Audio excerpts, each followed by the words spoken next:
Programang ito ay rated SPG. Striktong patnubay at gabay ng magulang ang kailangan. Maaaring may masiselang tema, lengguwahe, karahasan, sexual, horror o droga na hindi angkop sa mga bata.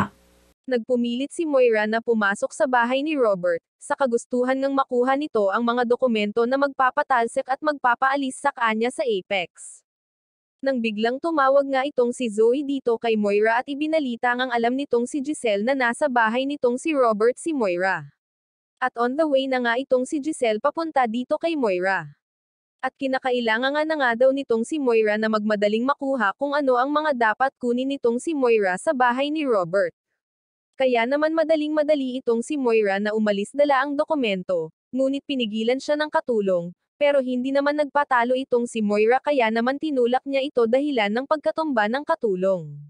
Dito nga ay di inaasahan, ay bumungad dito kay Moira itong si Giselle, kaya naman gulat na gulat itong si Moira na tila parang nakakita ng multo. Dito nga ay muling nagharap itong si Moira at Giselle at nasabihan pa nga nitong si Giselle si Moira na magnanakaw dahil dala nitong si Moira ang dokumento na makakapagpatalsik sa kanya sa Apex. Tuluyan na kayang mapapasa kamay nitong si Moira ang mga dokumento. O maaagaw nitong si Giselle ang dokumento dito kay Moira at tuluyan na ngang mapapatalsik itong si Moira sa Apex. Sa kabilang banda nga, pinaalala nitong si Carlos dito kay Lynette na nalalapit na nga ang kanilang kasal at kinakailangan na nga nila itong ayusin.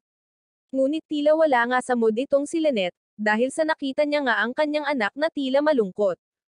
Kaya naman, humingi ng pasensya itong si Lynette dito kay Carlos dahil nabisi nga lang daw siya sa mga bagay-bagay.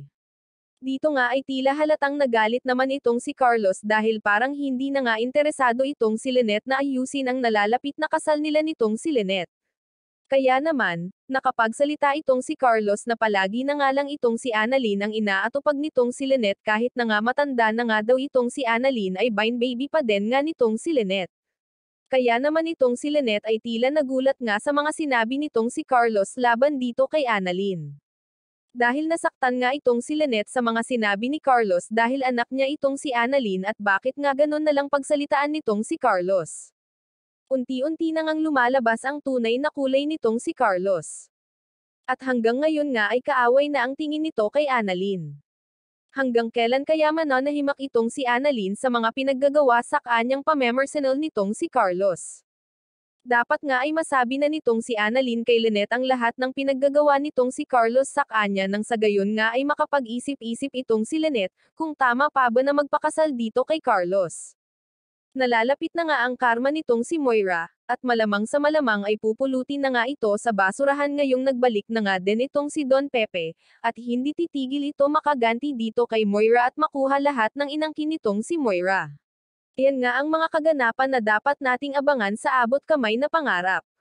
Kung gusto nyo ng mga ganitong video ay mag-subscribe at i-like ang video na ito. Salamat! Damn.